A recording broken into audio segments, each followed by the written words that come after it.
Hello, beautiful souls, and welcome back to my channel. Today, we are going to have part 2 of my NICU story. If you have not watched the video already, make sure to click up on the link at the top of the screen to watch the first part before you watch this part. No spoilers, right? Spoiler alert, watch the first one first. All right? Comment in the chat about your NICU story, or if you have anything to share about this story. Thanks.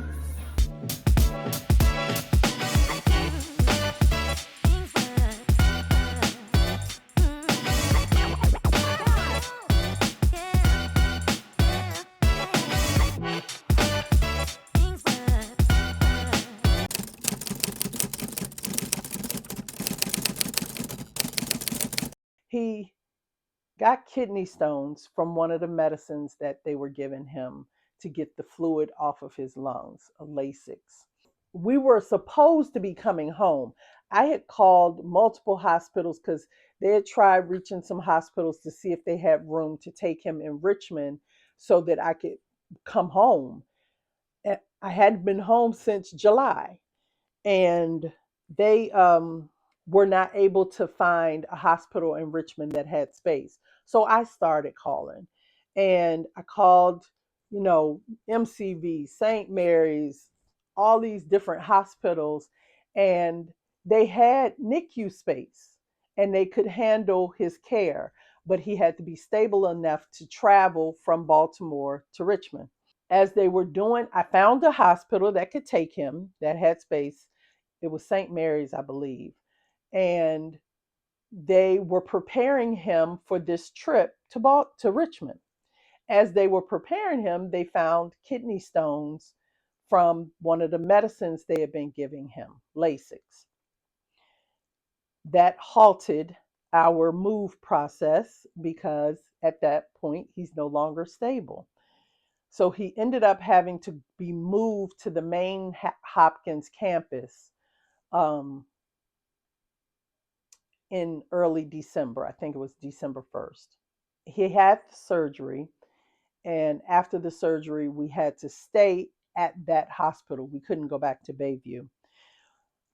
I learned in his hospital stay that most mothers that have preemies is due to drug use. And a lot of times when African American women come in with preemie babies, the assumption is that they were drug babies. That was not the case with my son. I don't know if it's because of that or what. I don't even think it's because of that, because I've been told multiple times how racist the doctors and nurses could be at Johns Hopkins. I myself had not felt that when I was at Bayview. However, when I got to the main Hopkins campus, I felt it.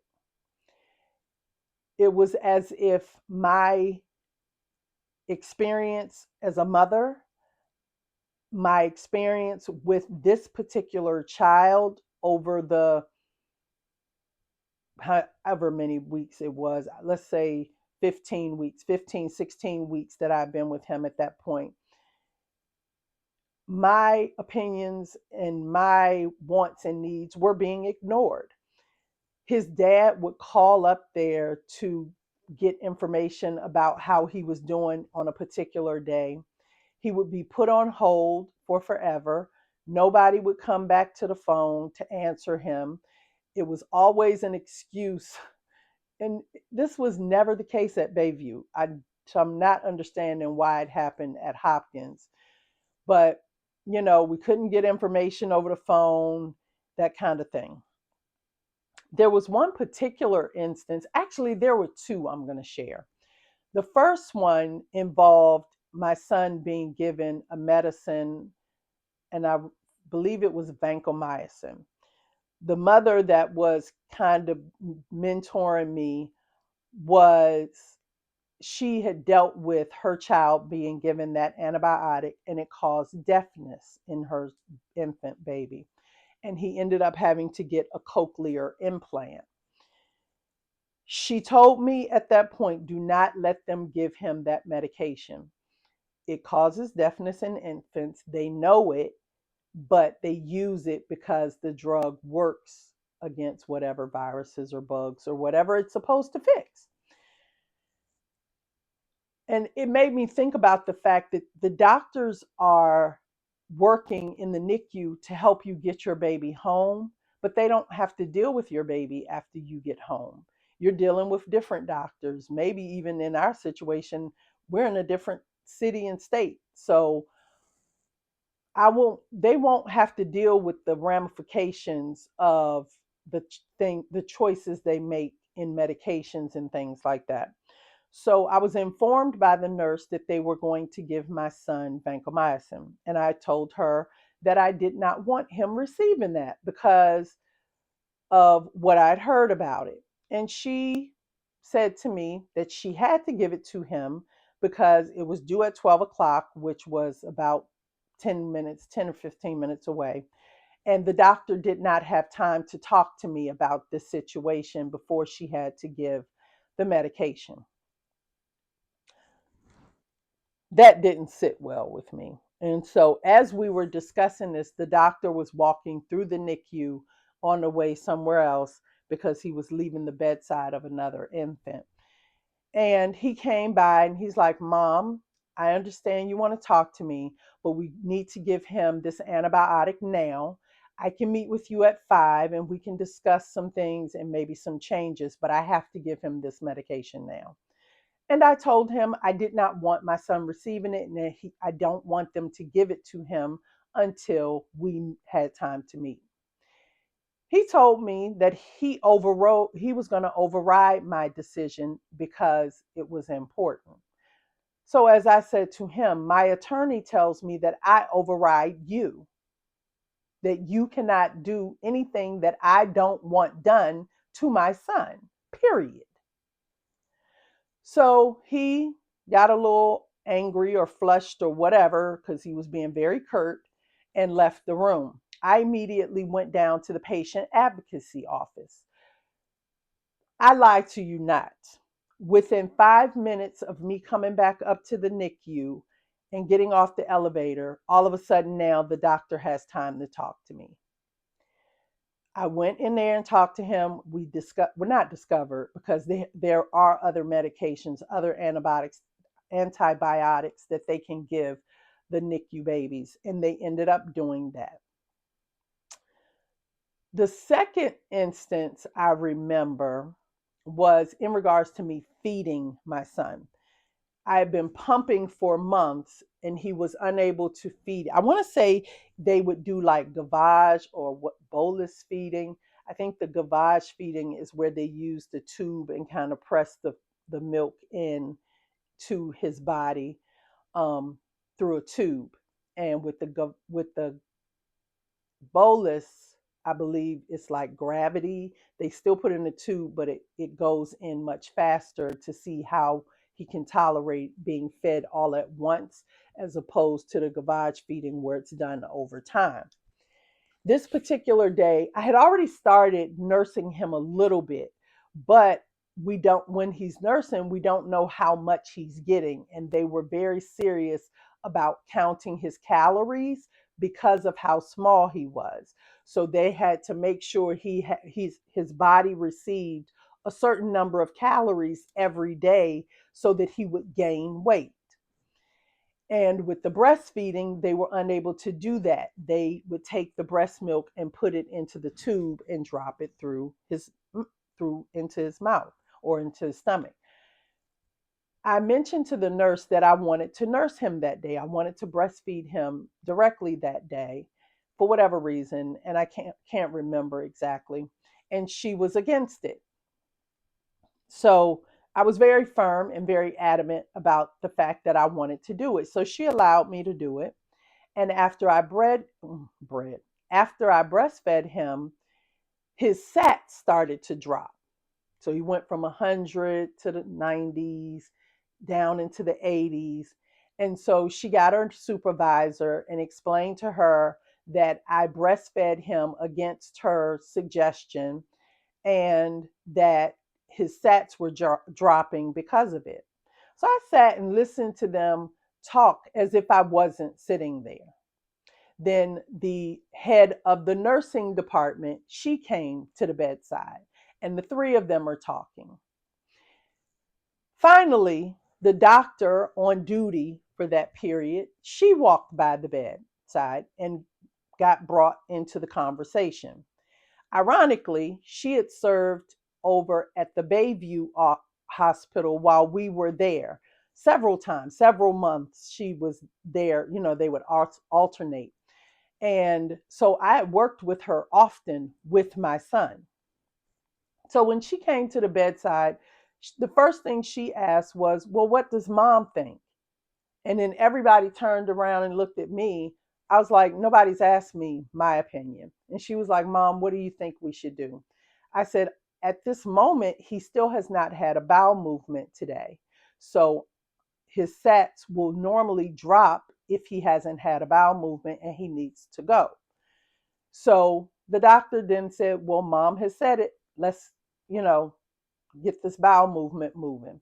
So they did some stimulation to have his body release the boo boo. And once he had a bowel movement, his sats went right back up to 100. And I gave her this look like, ugh, ugh. Even thinking about it to this day, it makes me angry to know that just because of the color of my skin, they did not want to give me any respect when it came to dealing with my son. This is certainly off the point, but I saw somewhere recently how Johns Hopkins is trying to recruit people, doctors and nurses of color, but a lot of them are not coming there because they have a history of racism. So, anyway, our stay at Johns Hopkins main campus was very short because shortly after the surgery, we were able to find out that they had room to take him at MCV. So on December 19th of 2005, he was transported from Baltimore, Maryland to Richmond, Virginia. I was extremely happy at that point because now I could come home and be around my family and friends and have some support. I'm from the DC area, so I did have family and friends that would come visit, but it wasn't every day, it wasn't often, it was just every now and again. Because people have jobs, they have things they have to do, and I get that. The nurses, now my birthday is December 21st. The nurses overheard me talking about the fact that my mom brought me home from the hospital on Christmas Day. So they had made a decision that they were going to try to have him ready to be discharged by Christmas Day. The one thing we had left to do was get him on full breast milk instead of the gavage or bolus feeding. It was Christmas Day when he passed the test and was able to be discharged. I cannot explain to you how it felt to go home with my son after being told that he had a 1% chance or less of going home alive. The journey didn't stop the day he was discharged because he came home on a breathing machine. He had a whole slew of doctors that he had to visit regularly, not to mention occupational therapy as a newborn. I didn't even know that was possible. But he was home and he was alive. And other than the breathing machine, he looked healthy to me. So, in that day, that was my Christmas blessing. When I look back at the journey from the day I found out I was pregnant till December 21st when we brought him home, I realized what a testimony it was.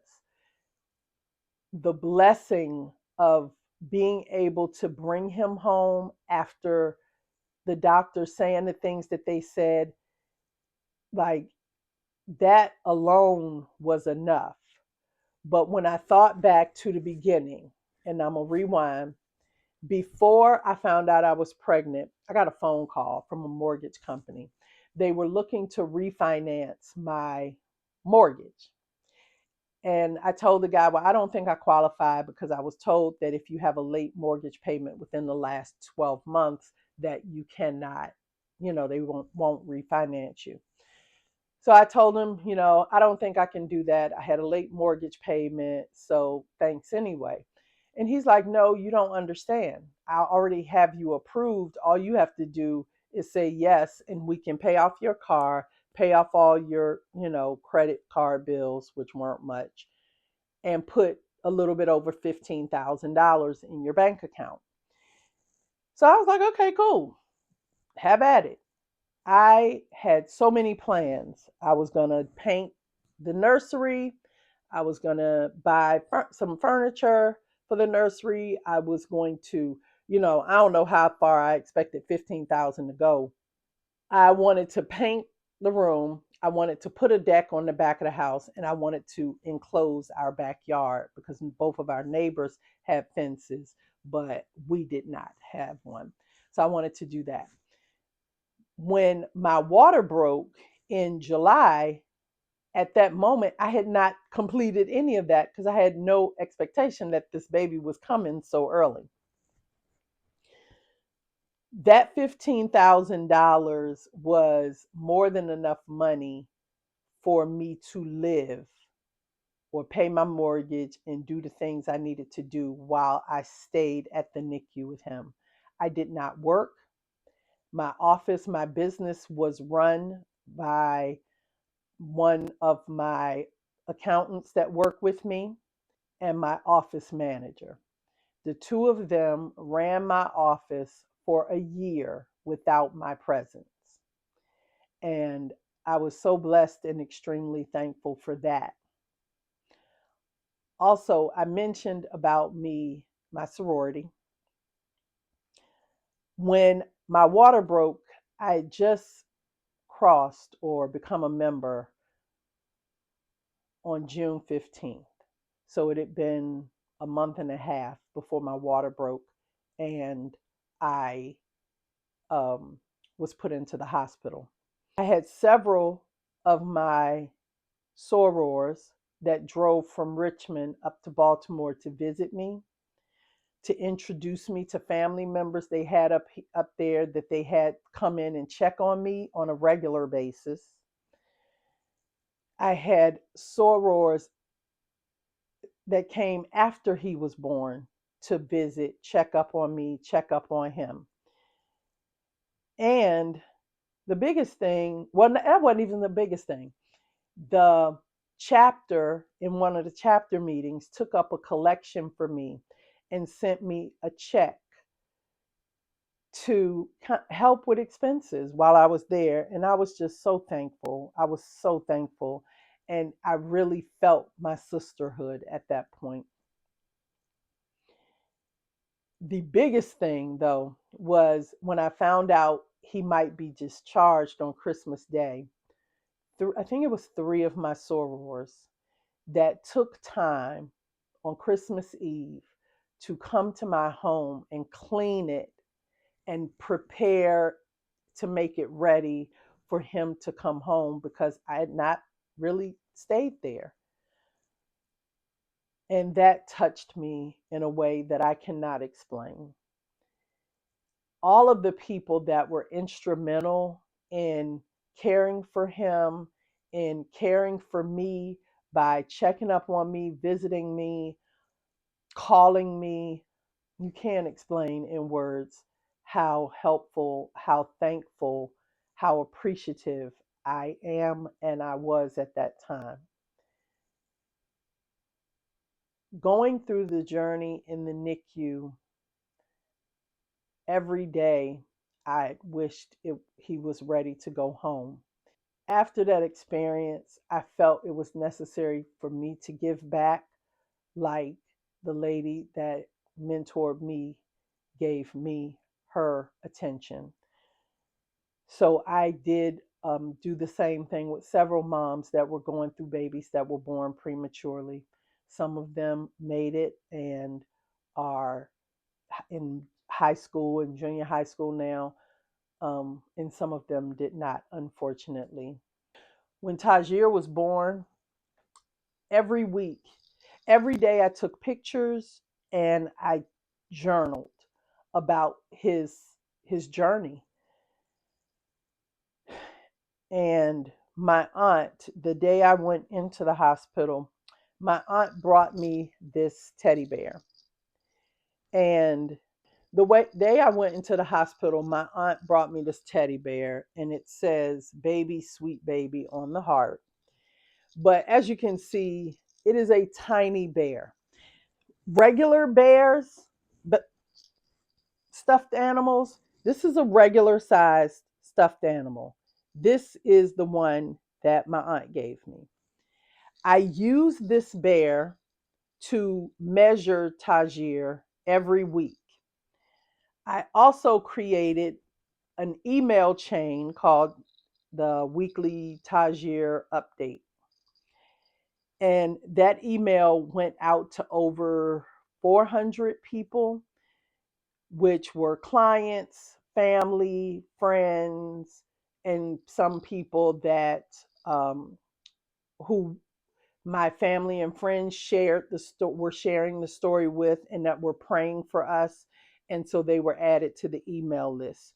But every week I took a picture of him by this bear, and it allowed me to see, because this bear is like 1 inch shorter than he was when he was born.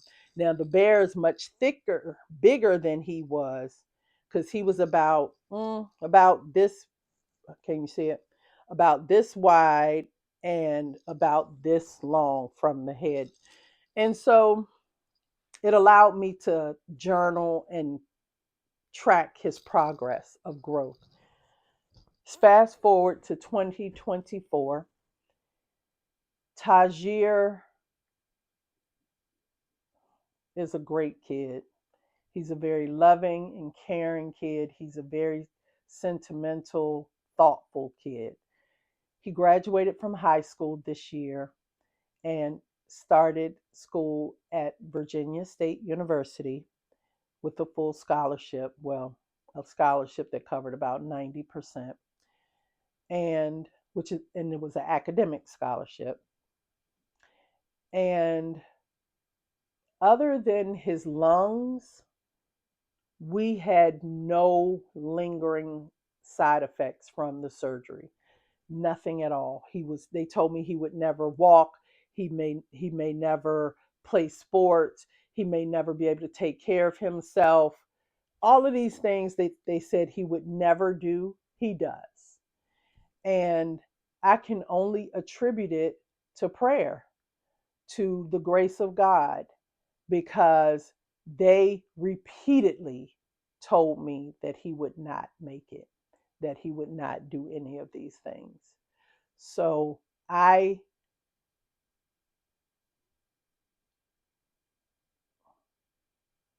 I'm pausing because I'm trying to keep from being emotional. This actually is the first time I'm telling this story about his birth and not to being emotional. So I'm thankful for that. That's growth after 19 years. My When Tajir was doing his essay for his scholarships and his college application, he did it about his birth, because I've always referred to him as a miracle baby. My older son, Jamel, he was born 7 pounds plus and 19 inches long, something like that. So he was super big. And